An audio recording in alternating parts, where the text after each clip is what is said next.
We know our tax policies are not just about politics. They tell a story of our values and our priorities. They tell us who we are as a nation.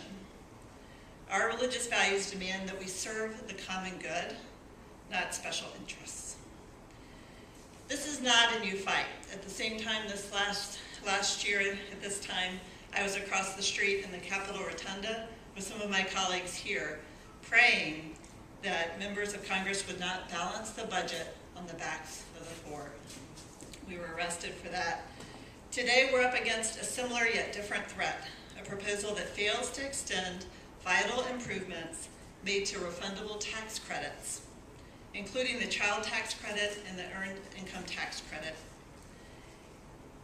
Let's take a look at what this would do. If the House fails to extend these crucial improvements, a single mother of 2 children who works full-time and earns a minimum wage will receive a tax credit of just $173 instead of the current $1,725. When you're trying to support 3 people on $14,000 a year, that extra $1,500 could be the difference between having heat in the winter and having your children freeze, between having food, nourishing food to put on the table for your children and not being able to feed them. And at the same time, lawmakers who are proposing these drastic cuts for working families are calling for tax breaks for the super wealthy. It's unjust, and it's plain unchristian.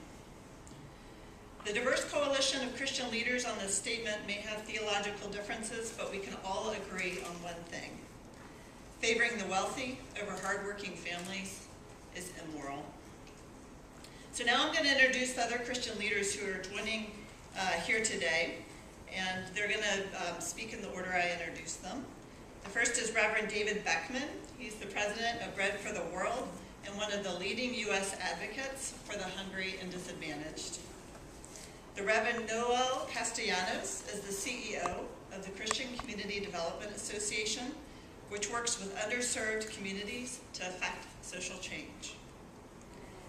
Sister Simone Campbell is the executive director of Network, a national Catholic social justice lobby, and the recent leader of the Nuns on the Bus tour, which traveled across 9 Midwestern states, calling attention to Catholic social service agencies that would be devastated by House Republican budget plan.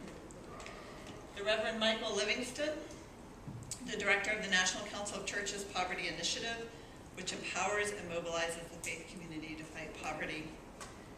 And Jim Wallace, who is the president and CEO of Sojourners, a national Christian organization committed to faith in action for social justice.